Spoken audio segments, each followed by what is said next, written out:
Vamos a seguir con la enseñanza de Mateo, capítulo 24, y vamos a seguir con la vista a la palabra de Dios.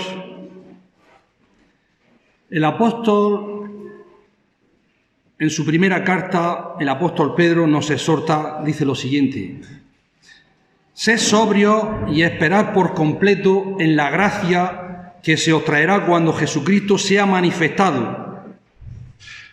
En otras palabras, quiere decir esto: como cristianos hemos, hermanos, de vivir motivados por la gracia que recibiremos cuando el Señor Jesucristo venga, motivados por esa gracia, vivir de esa forma cuando el Señor Jesucristo venga otra vez. ¿Qué es esa gracia? Es una pequeña introducción que hago. ¿De qué se trata esa gracia?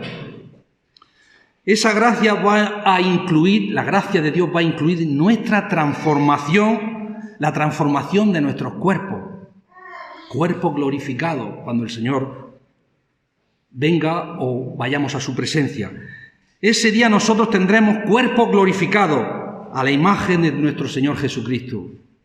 Para aquel día ya no vamos a sufrir, hermanos y hermanas, debilidades, ya no vamos a sufrir enfermedades, ningún dolor, no vamos a sufrir tentaciones con la comida, no vamos a sufrir tentaciones con la lujuria. Esa gracia también va a incluir las recompensas de nuestras buenas obras.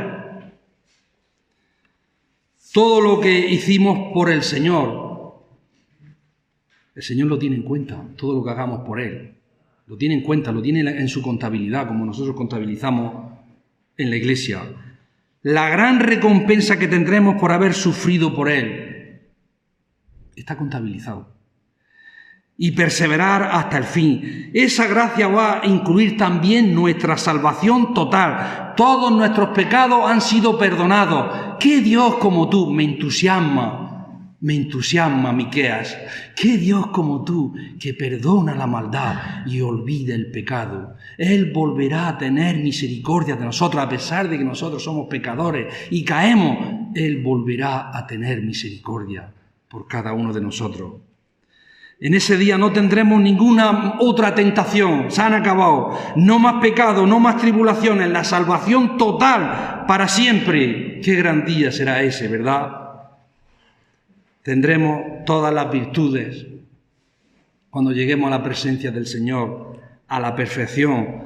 Tendremos el amor, el gozo, la paz, la benignidad, la paciencia, la bondad, la paciencia que nos falta tantas veces a nosotros. Tendremos en completo todo el fruto del Espíritu Santo en toda su plenitud. Será un día, ese día que estemos en su presencia, de satisfacción total. Con razón el apóstol Pablo describe a los cristianos como aquellos que esperan y aman su venida. Como cristiano y cristiana ansiamos ese día, no tan solamente por ser liberados de los problemas, no solamente por eso, de los pecados, sino que ese día será un día de vindicación. Vindicación significa llevaba razón. Cuando dice, ya me vindicaréis, ya me daréis la razón. Será un día de vindicación de nuestra fe, al ver y disfrutar de nuestro Dios en el cielo para siempre. Era verdad. ¿Cuándo va a ser ese día? ¿Qué señales tendremos de la venida de nuestro Señor Jesucristo? Pues eso, hermano, es lo que estamos estudiando en el capítulo 24. Eso es lo que estamos estudiando. En este pasaje que llevamos varios domingos es un pasaje bastante difícil, por lo menos para mí, que de escatología se lo justifico. Porque trata de las profecías, trata de dos profecías a la misma vez. Si recordáis, trata de la destrucción de Jerusalén y la segunda venida de nuestro Señor Jesucristo, y ahí van mezcladas. Y llegamos al versículo 23. Estamos estudiando este pasaje versículo por versículo, porque me doy cuenta por la riqueza de contenido que posee. Y vamos a ir notando y sacando las lecciones prácticas. Versículo 23 al 25. Seguir con vuestra vista. El 24, 23, 25. 24 de Mateo 23, 25. Entonces, si alguno dijere, mirad, aquí está el Cristo, o mirad, allí está, no le creáis.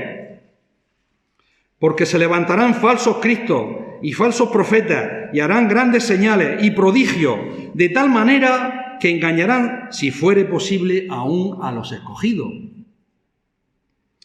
Ya os lo he dicho antes. Así que si os dijeren, mirad, está en el desierto, no salgáis, o mirad, está en los aposentos, no les creáis, porque como el relámpago que sale del oriente y se muestra hasta el occidente, así será también la venida del Hijo del Hombre. En estos versículos que vemos que nuestro Señor Jesucristo nos enseña es que en su segunda venida va a haber predicadores falsos. Antes de la segunda venida del Señor Jesucristo va a haber predicadores falsos, Cristo falso. Y esta es una de las principales enseñanzas de nuestro Señor Jesucristo a través de este pasaje. De este pasaje es lo que toca y es lo que vamos a dar. Y no me voy a salir de él. Él nos dice, ya os lo he dicho antes. Versículo 4. 24. Respondiendo Jesús les dijo, que nadie os engañe. En el versículo 5, 24, 5. Porque vendrán muchos en mi nombre diciendo, yo soy el Cristo, y a muchos engañarán. En el 11. Y muchos falsos profetas se levantarán y engañarán a muchos. ¿Os dais cuenta cómo el Señor repite mucho estas cosas? ¿Por qué repite el Señor tantas cosas? Tantas veces. ¿Recordéis? De cierto, de cierto. ¿Por algo repite el Señor tantas las mismas cosas? Porque podemos ser fácilmente engañados. Los apóstoles también enfatizaron esta verdad. En segunda de Timoteo dice que pero el Espíritu dice claramente que en los postreros tiempos, que son estos, algunos apostatarán de la fe, escuchando a espíritus engañadores y a doctrina de demonios. Prohibirán casarse, ya sabéis que hay denominaciones que prohíben a cierta altura de ancianos y cosas de esas así, prohíben casarse, tener hijos y cosas así. Mandarán abstenerse de alimentos que Dios creó, pero con acción de gracias participasen de ellos los creyentes. Bien, porque todo lo que Dios creó es bueno y nada es de desecharse si se toma con acción de gracias. El apóstol Pablo le dice a Timoteo, notad que el propósito de esos falsos maestros, de esos falsos predicadores, será engañar. Será engañar. El Señor Jesucristo una y otra vez nos lo repite, se menciona, engañarán. El propósito de esos maestros, esos predicadores, es engañar. Pero Dios permitirá el engaño, que esos hombres sean engañados, para castigar, para condenar a los incrédulos. Y entonces se manifestará aquel inicuo a quien el Señor matará con el espíritu de su boca, cuyo advenimiento es por obra de Satanás, con gran poder y señales y prodigios, engañarán. Si no, fijaos en el siguiente versículo, y con todo engaño de iniquidad para los que se pierden, por cuanto no recibieron el amor de la verdad para ser salvos.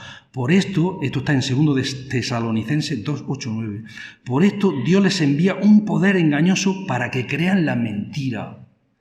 Dios envía predicadores falsos, profetas falsos, para los incrédulos, porque no quieren creer. Romanos capítulo 1. Estamos hablando de lo mismo, del anticristo, los falsos maestros. Y ese es el propósito. Y es por eso que Dios permite ese engaño. y van a engañar a muchos. Nuestro Señor lo repite, como he dicho varias veces, van a engañar a muchos, van a ser predicadores muy carismáticos. Yo he visto por internet predicadores muy carismáticos, muy entusiastas, muy que parece. Es más, van a hacer milagros incluso. Las predicaciones son como muy atractivas. La gente de este mundo le van a seguir a esos predicadores falsos, a esos falsos profetas. Van a hacer incluso en la iglesia show, danza, música mundana, ahí en la iglesia.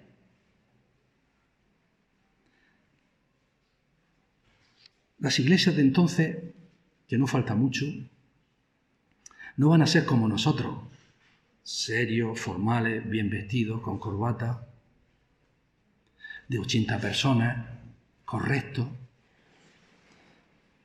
Van a ser miles y muchos serán engañados, nos dice la Escritura.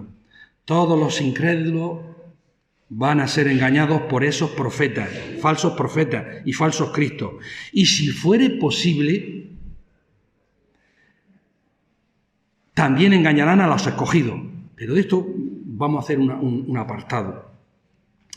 El texto nos dice en el 24, porque se levantarán falsos cristos y falsos profetas y harán grandes señales y prodigios, de tal manera que engañarán, si fuere posible, aún a los escogidos.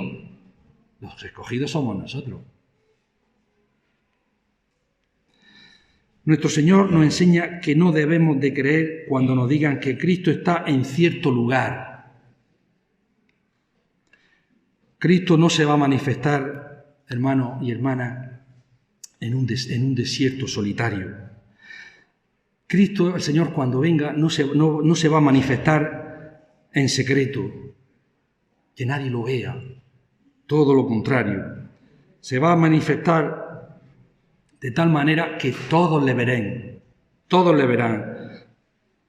Porque como el relámpago que sale del oriente y se muestra hasta el occidente, así será la venida del Hijo del Hombre. Todos le verán.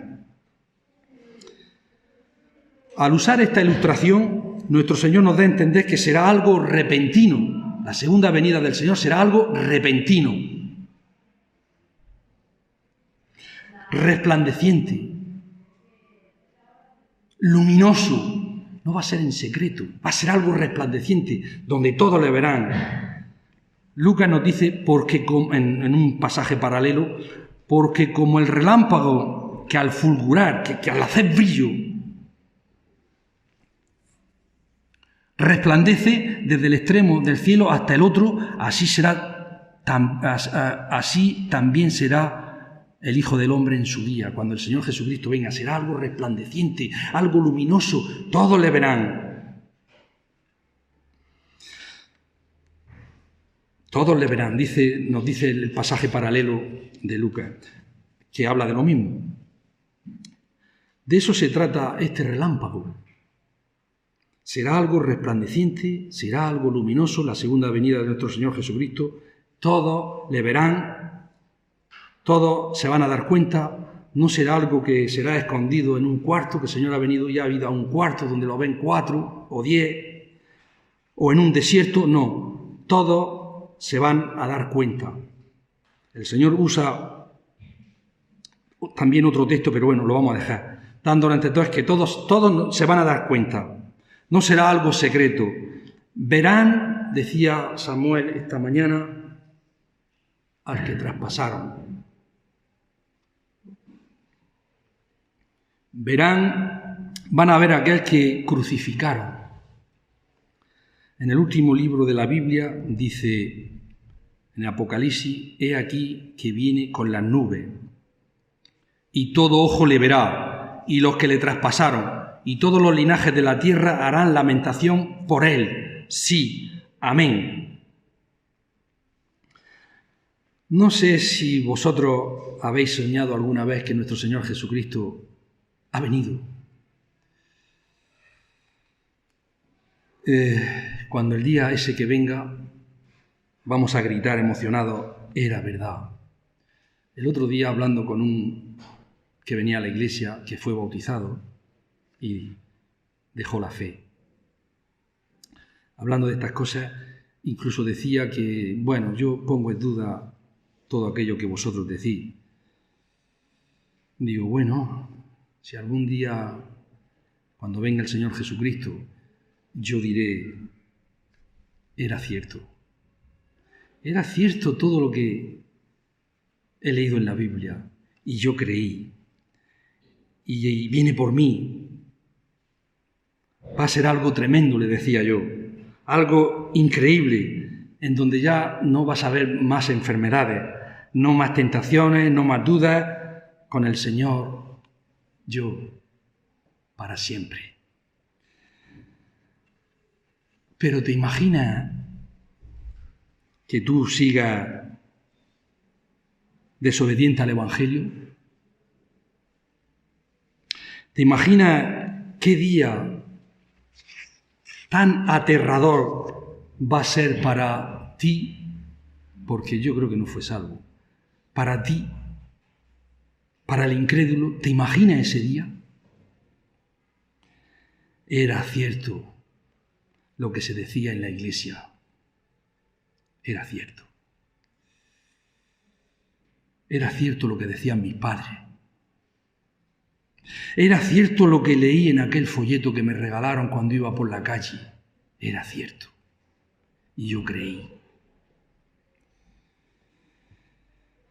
Qué día tan aterrador para aquel que no conozca y no crea en el Señor Jesucristo. Será un día aterrador para él. Verse sin sus padres, verse si su esposa es creyente y él no, verse en la soledad. Será un día aterrador para él. Aquí también nos describe nuestro Señor Jesucristo en el pasaje, en el versículo, como digo, vamos versículo a versículo, en el versículo 27. Dice, como el relámpago que sale del oriente y se muestra hasta el occidente, así será también la venida del Hijo del Hombre. Nuestro Señor Jesucristo se refiere a sí mismo una y otra vez como se define como el Hijo del Hombre. No podemos negar que esta frase nos recuerda la humanidad de nuestro Señor Jesucristo. No lo podemos negar. En Filipenses se habla de se despojó. Y alguien puede pensar que nuestro Señor Jesucristo se vació de toda su divinidad, de todos sus atributos divinos. Pero eso no es así. Nuestro Señor Jesucristo, cuando vino a la tierra, tenía todos los atributos divinos de la deidad, porque Él podía sanar, curar, conocía el futuro, atributos incomunicables. Por lo tanto, se despojó no significa que se vació de su deidad, sencillamente que se le sumó su humanidad. Tenía que tener las dos. Ser humano y ser divino. Tenía que tener las dos cualidades para salvarnos. Ser humano porque tenía que sufrir y morir y derramar su sangre. Y ser divino porque su muerte tiene un valor incalculable para todo el mundo, porque aún todavía su brazo no se ha acortado para salvar, porque es Dios. Tenía que tener las dos naturalezas, la naturaleza humana y la naturaleza divina. Tenía que ser hombre como nosotros para poder salvarnos, para poder morir tenía que ser hombre en carne y hueso como nosotros. Porque hay un solo Dios y un solo mediador entre Dios y los hombres. Jesucristo, hombre. Tenía que ser hombre para ser nuestro mediador. Tenía que ser humano de carne y de hueso como nosotros para poder entendernos y tener compasión con cada uno de nosotros. Porque Él sufrió dolor, sufrió afrentas, sufrió todo este tipo de cosas como nosotros. Por eso Él nos comprende. Por eso nunca podemos decirle a Dios, mira, Señor, tú no sabes cómo yo estoy sufriendo. Porque tú como no has pasado por aquí, tú como eres Dios, pues no sabes lo que yo estoy sufriendo. Él es nuestro sumo sacerdote y sabe perfectamente, ha sufrido la soledad, ha sufrido la angustia, ha sufrido el dolor como tú. E incluso cuando era niño, si se caía un porrazo le dolían las piernas y las rodillas y le salía sangre. Y tenía aquí su madre a echarle betadine.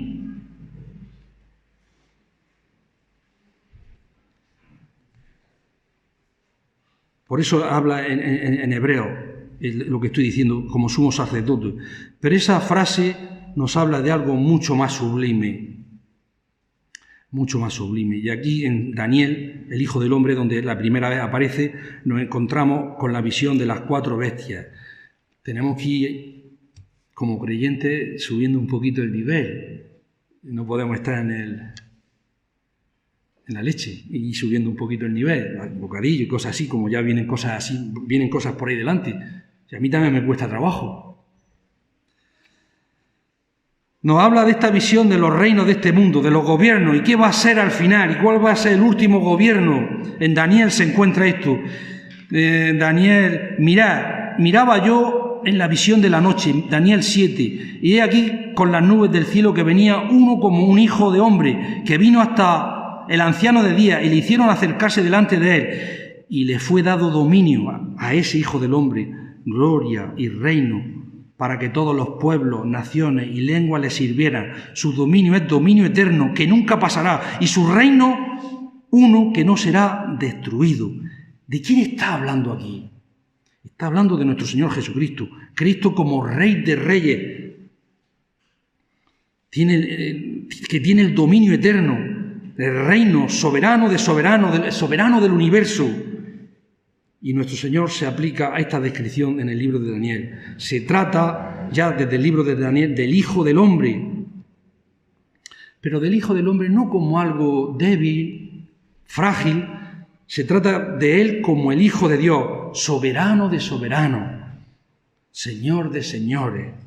Y eso fue lo que le dio el poder en la cruz. Eso fue, porque era Señor de señores. Le dio el poder en la cruz del Calvario esa semana. En la Semana Santa, nuestro Señor Jesucristo moría en un par de días después.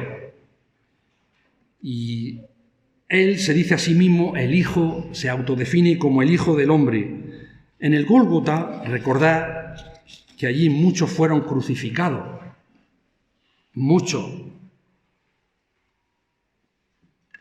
Pero lo que le dio poder a la cruz en aquel día, que en esa cruz moría el Hijo del Hombre, el Hijo de Dios, Dios en carne, Dios como el Hijo del Hombre muriendo por nosotros.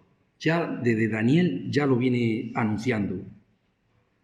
Por eso es un poderoso Salvador.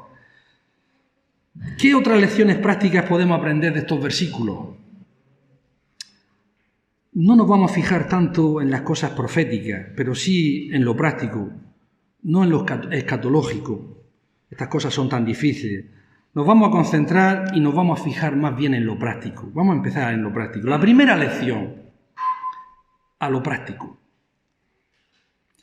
A la hora de la tribulación, a la hora de escoger qué vas a hacer en la vida, asegúrate que confías, que sigues a Cristo verdadero, que no te engañen los falsos profetas,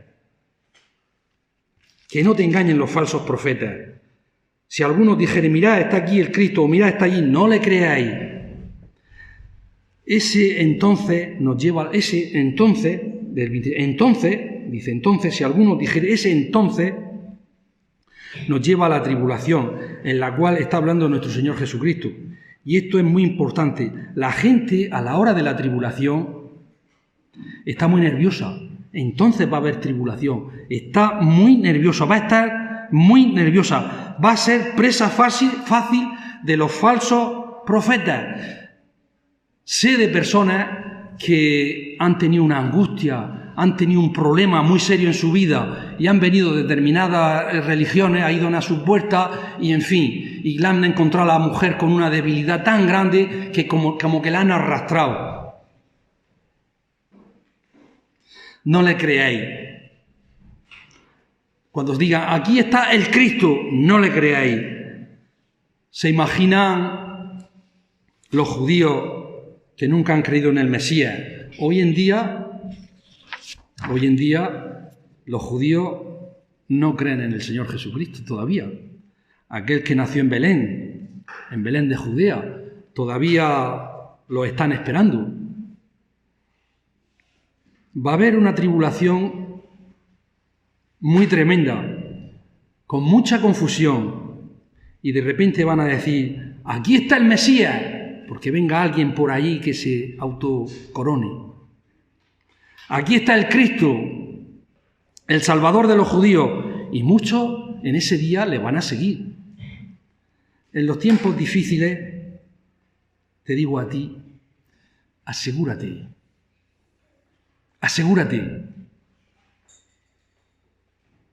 No que vienes a la iglesia, no que tu marido es creyente, tus padres son creyentes, y no que has oído el Evangelio, o no que tú venías a la escuela dominical cuando eras niño. No. Asegúrate que confías en el Cristo, en el Dios verdadero. El diablo se puede aprovechar fácilmente de tus angustias, de tus dolores, de tus problemas para confundirte y alejarte del Evangelio verdadero. El Cristo de la Biblia es el único que puede darte la verdadera paz en tu vida. Es el único que te puede ayudar a resistir las pruebas. Por más difíciles que sea la situación que te pase en la vida como cristiano, es el único que te puede ayudar. Síguelo a Él. Persevera en Él hasta el final y serás salvo, como Él lo promete en unos versículos más arriba. Segunda lección que yo saco. Considera que no todos los que hacen milagros son de Dios o vienen de Dios. Yo hablo con personas que hacen milagros, curan cáncer de pecho a las mujeres, saben cuando se suben al púlpito quién está enemistado, sabe la vida de los líderes, si viven en pecado. Conozco gente que sabe esas cosas. Yo me quedo maravillado.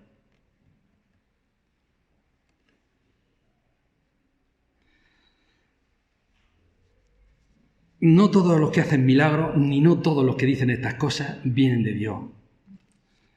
Va a haber cristos falsos, predicadores falsos, profetas falsos,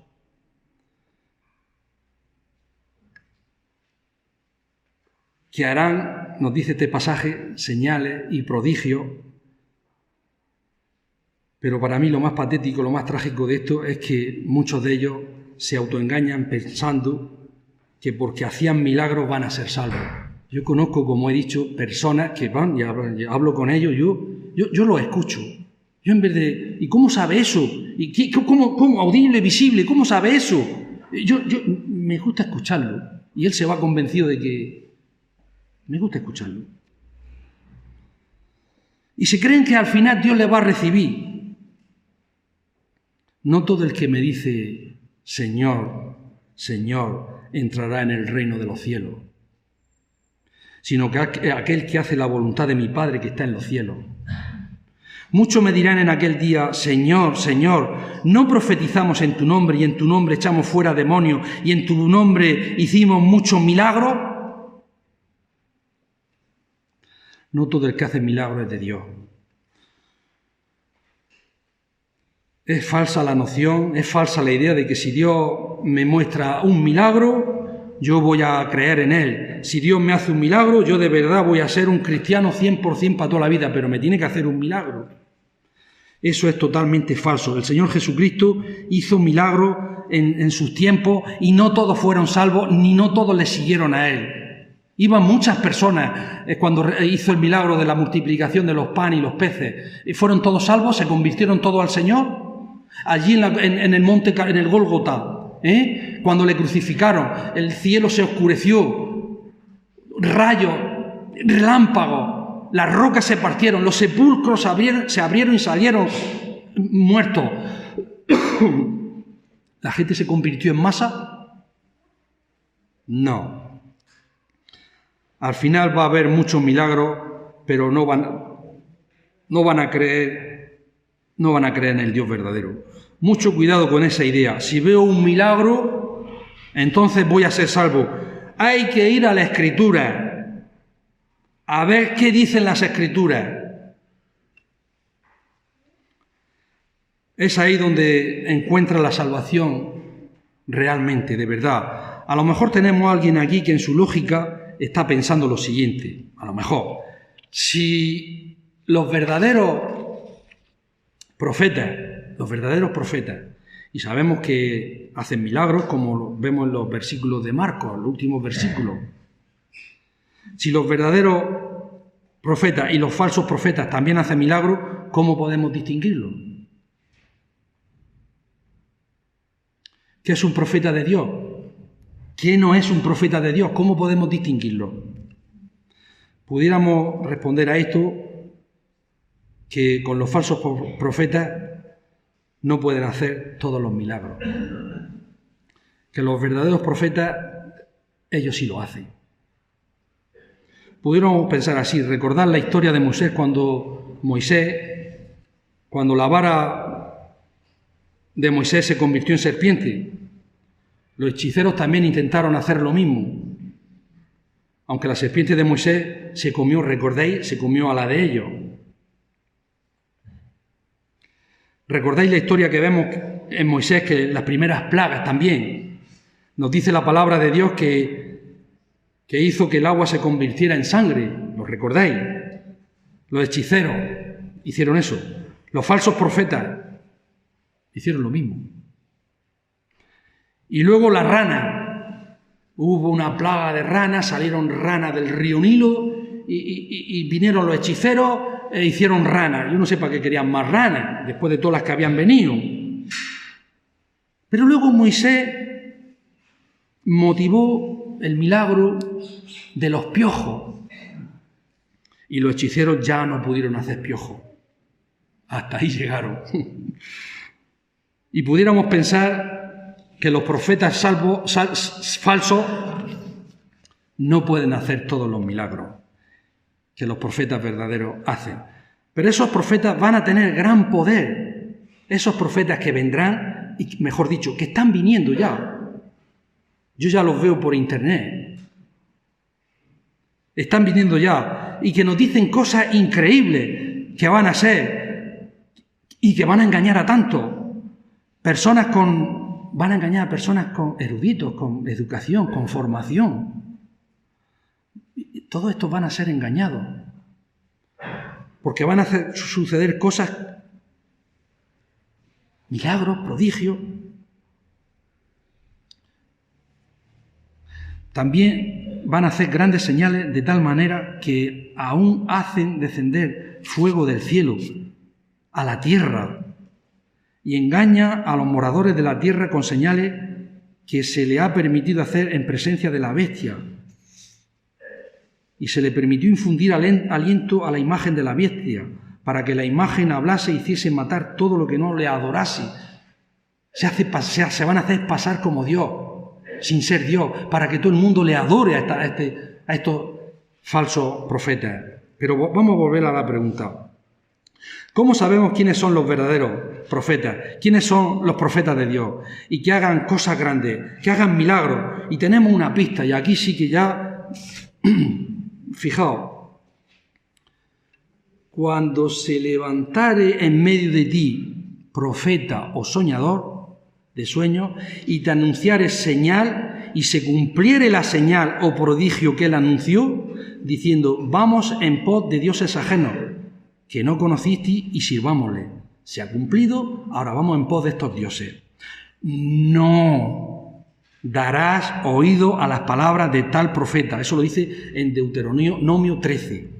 No darás oído a las palabras de tal profeta, ni al tal soñador de sueños, porque Jehová vuestro Dios os está probando para ver si amáis a Jehová vuestro Dios con todo vuestro corazón y con toda vuestra alma. En pos de Jehová vuestro Dios andaréis y a él temeréis, guardaréis sus mandamientos y escucharéis su voz, y a él serviréis y a él seguiréis.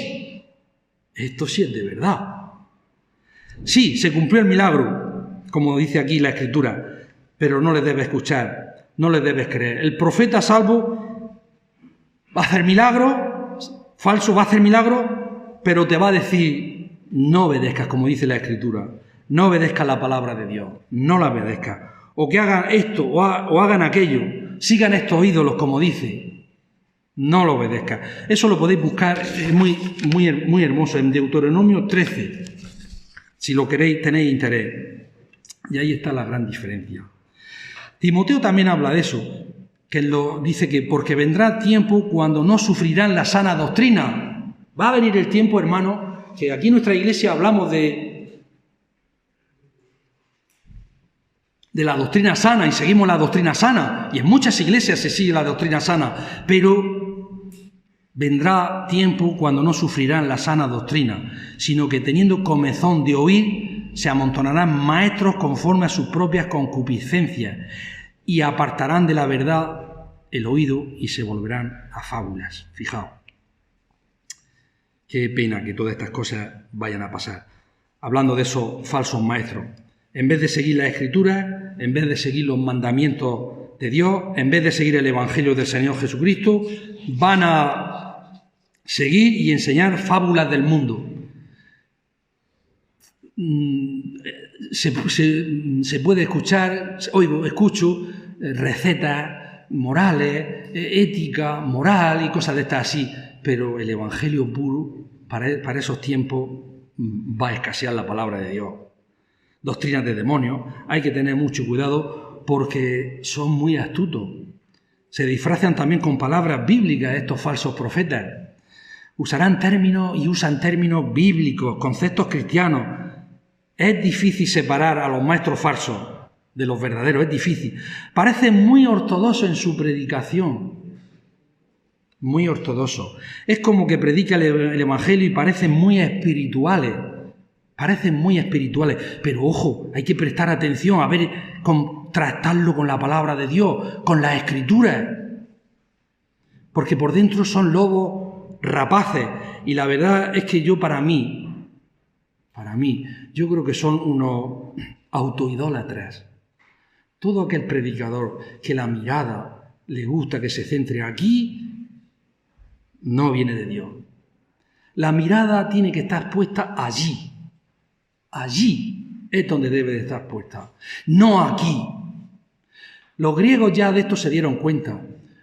Aquella griego que tenía dinero y quería llevar a su hijo a enseñarlo, ¿sabéis lo que hacía? Ponían una cortina y el maestro, el filósofo, enseñaba a través de la cortina, no lo conocían. Es muy fácil caer en la gloria aquí. La gloria debe estar allí. Entonces estos son autoidólatras. Les gusta que la gente les siga y les diga rabí, rabí.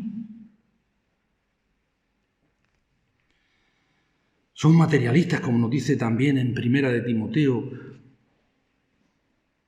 corruptos de entendimiento y privados de la verdad, que toman la piedad como fuente de ganancia. Apártate de los tales. Hay otra parte también de los falsos maestros en Mateo, sí la quiero leer porque es muy interesante, mucho, 7:15. Sí la quiero leer. Guardaos. ¿Cómo sabemos cuáles son los verdaderos maestros, los verdaderos profetas, los falsos profetas?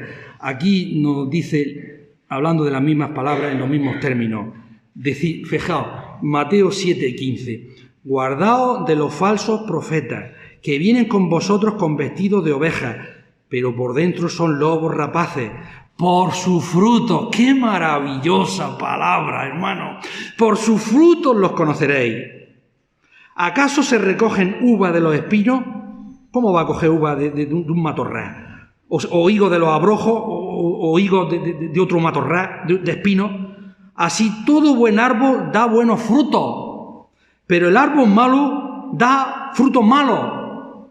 No puede el árbol dar malos frutos, no puede el buen árbol dar malos frutos. El árbol bueno da buenos frutos. Ni el árbol malo dar buenos frutos. Es contradictorio totalmente. Todo árbol que no da buen fruto es cortado y echado al fuego. Así que por sus frutos los conoceréis. Maravilloso. Hoy en día muchos predicadores, muchos falsos maestros que dicen miles de decisiones se han hecho en mi ministerio. Lo he oído. Miles de personas han dado testimonio en mi ministerio.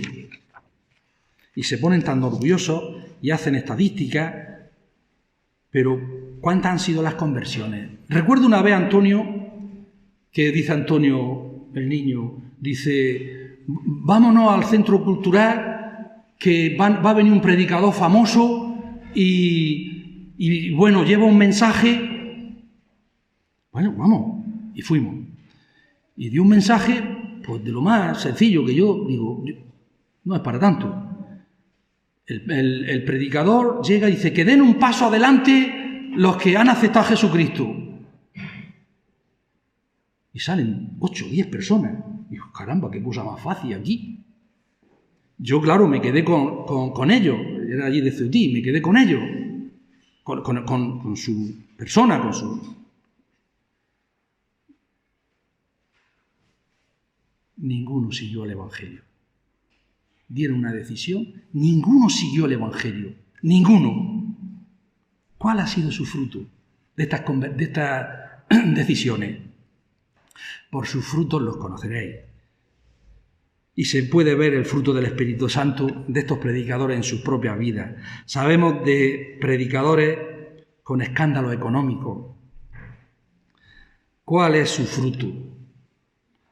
Es por eso que nuestro Señor Jesucristo nos alerta tanto en cuanto a los falsos profetas, tanto hoy como en los últimos días. También debemos de guardarnos de los falsos profetas. No vaya a ser que nos desviemos del verdadero evangelio, contrastemos con las Escrituras aquello que se dice, no creamos a todo el que viene. Hay muchos buenos libros, comentarios, predicaciones, pero contienen la doctrina exacta, aunque a veces esos libros se venden en librerías cristianas, contienen la doctrina, esos libros sana. No porque sean libros que se vendan en evangélica, librería evangélica, han de ser buenos necesariamente. Porque yo me di cuenta que hay café sin cafeína. Hay azúcar sin azúcar, no sé cómo se dice. Hay sal que no es sal, no sé lo que es. Desafortunadamente hay muchos cristianos también sin Cristo. Y hay que tener mucho cuidado que nadie nos engañe, nos desvíe y nos aparte del Evangelio y del Señor Jesucristo verdadero. Y termino esta lección, termino ya de los escogidos. Hay mucho que hablar de esto, pero muy breve. Ahí está, vamos a ver. De los escogidos. Si es posible, engañarán aún a los escogidos. Si es posible, engañarán aún. De tal manera que engañarán, si fuere posible, aún a los escogidos. Considera que es imposible que tú, como escogido de Dios, seas engañado. Es imposible. Y pierdas tu salvación. Es imposible, te lo aseguro. Hay muchos textos que hablan de la seguridad de la salvación. Por otros textos, vemos que es imposible Ahora, los escogidos de Dios aquí no se trata de Israel, de los judíos, se trata de aquellos, aquí está hablando, de aquellos que Dios escogió desde antes de la fundación del mundo. No es que Dios escoja estos para salvación y estos para perdición, no. Dios quiere a todos por igual, solamente a aquel que oye el Evangelio y le recibe, ese es escogido.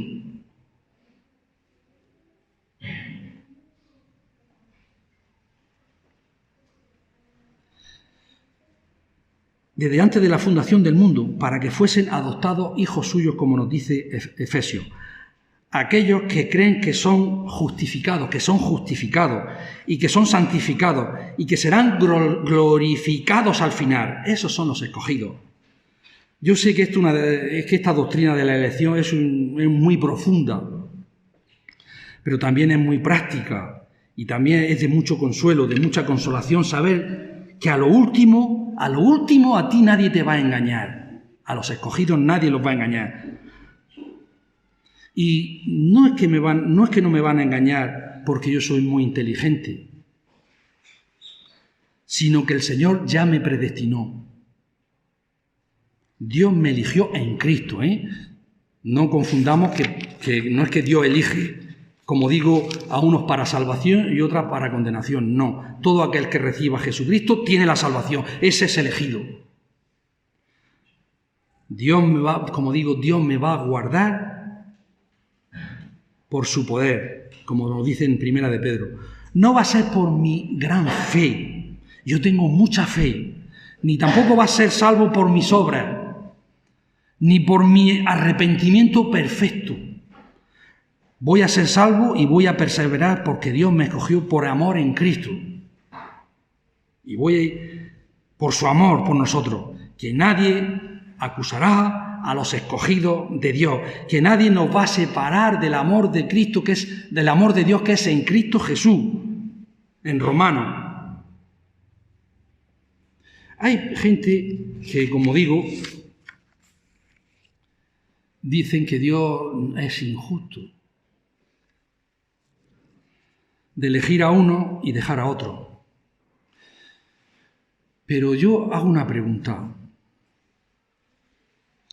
Si hay aquí alguien en esta mañana que desee ser santo, que desee ser perdonado, que desee ser regenerado, una persona que quiera abandonar el pecado en esta mañana, una persona que quiera vivir en santidad, unido al Señor, pues si alguno en esta mañana responde que sí, en esta mañana, ese es elegido. Ese es elegido. Puede que haya alguien que diga, no, yo no necesito ser santo, ni me agrada la iglesia, ni la santidad, y yo no quiero dejarme, yo tengo mis vicios, mis costumbres, mis pasiones, y a mí esto no me interesa. Los que hablan así, ¿por qué se quejan si no son elegidos? Es que es de lógica. Si yo te doy a ti un reloj de oro, te lo doy, y no lo quieres, luego no te quejes, si es que no lo quieres.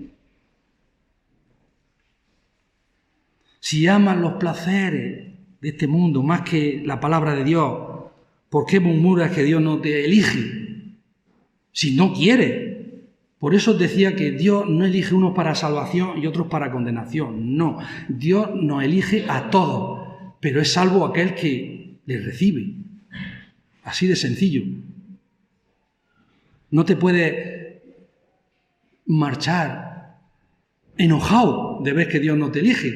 ¿Os imagináis a alguien que se equivoque y entre al cielo en donde nada más ahí está Dios, santidad, Cristo, y ahí no se siente a gusto allí? Porque ese no es su lugar.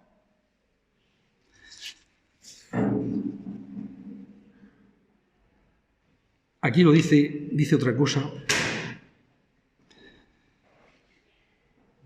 A la hora de la enseñanza bíblica, a la hora de la enseñanza bíblica, la repetición que siempre hablamos no es en vano. A veces oímos cosas en la iglesia y pensamos que ya lo he oído, ya lo sé, no es en vano. Yo no dejaré de recordaros siempre las mismas cosas. Ya las sabéis, pero las repito. Quiero que las guardéis en vuestra memoria. Eso nos dice el versículo 25. Ya os lo he dicho antes, el Señor Jesucristo lo dice, ya os lo he dicho antes, el Señor Jesucristo, la repetición. Quiere decir entonces que a la hora de la enseñanza bíblica, la repetición nunca, hermano y hermana, es en vano. Nunca. ¿Por qué? La enseñanza bíblica muchas veces hay que repetirla. Y de hecho la repetimos, porque desafortunadamente somos olvidadizos. Tenemos que aprender repetición por repetición. Así como cuando aprendíamos en la escuela las tablas de multiplicar. 5 por 1 es 5, 5 por 2, 10. Y así por repetición aprendimos. Y muchas veces la Iglesia se nos repite y se nos repite. ¿Para qué? Para que aprendamos la lección. Por lo tanto, muchas veces cuando repetimos las cosas es para que afiancemos esos conocimientos en nuestra mente, haga pose en nuestro corazón, en nuestra mente, en nuestra alma. Bien, lo dejo así.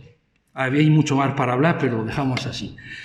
Padre Celestial, te damos muchas gracias en esta mañana por la oportunidad, Señor, que tenemos de explicar tu palabra, que queremos, Señor, que sea tu palabra, no nuestra palabra. Y queremos que esa palabra, Señor, tú la dulcifiques en los corazones que nos han escuchado esta mañana y que la puedan poner en práctica.